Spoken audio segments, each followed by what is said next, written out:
ఆర్థిక వ్యవహారాల మీద అందరూ అన్ని శాఖల యొక్క డిపార్ట్మెంట్ యొక్క కార్యదర్శి కానీ ఈవెన్ ఫైనాన్స్ మినిస్టర్ నుంచి కానీ మినిస్టర్ నుంచి కానీ అన్నీ పిలిపించుకుని తెప్పించుకుని రివ్యూ చేసేటువంటి అవకాశం ఉంది. కాబట్టి మరి భీమవరం శాసనసభ్యులు నేను కేంద్ర మంత్రిగా ఉన్నాను, పార్లమెంట్కి ఎన్నికలు. ఇవాళ ఇక్కడ ఎమ్మెల్యే గారికి కూడా క్యాబినెట్ హోదా కలిగినటువంటి ఏదైతే పిఏసీ చైర్మన్ రావడం అనేది చాలా కాలం అయింది. వచ్చి తర్వాత 2 నెలలు అయినట్టుంది. కాబట్టి మొన్ననే బాధ్యతలు స్వీకరించారు. ఆయనకి బాధ్యత రావడం అనేది నాకు చాలా సంతోషం. మరి దీని ద్వారా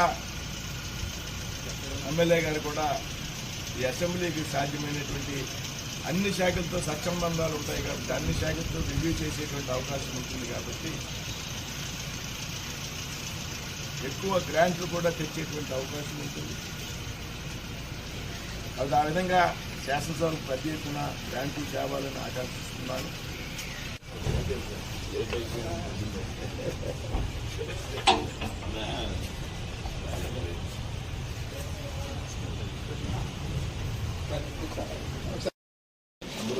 కంఫర్ట్గా ఉన్నాం. విజయవాడ వచ్చాము.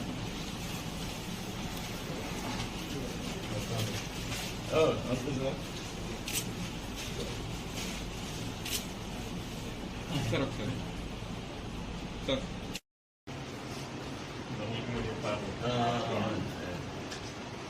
నాకైతే ఇంకా ముసలు రాజాలింటికి వచ్చాము.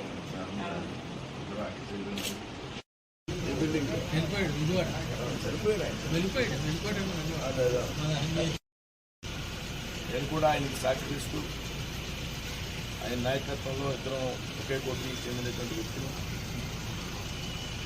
ఈ శాసనసభ భీమవరం అసెంబ్లీ యొక్క అభివృద్ధితో ఆయనతో పాటు కలిసి పనిచేసి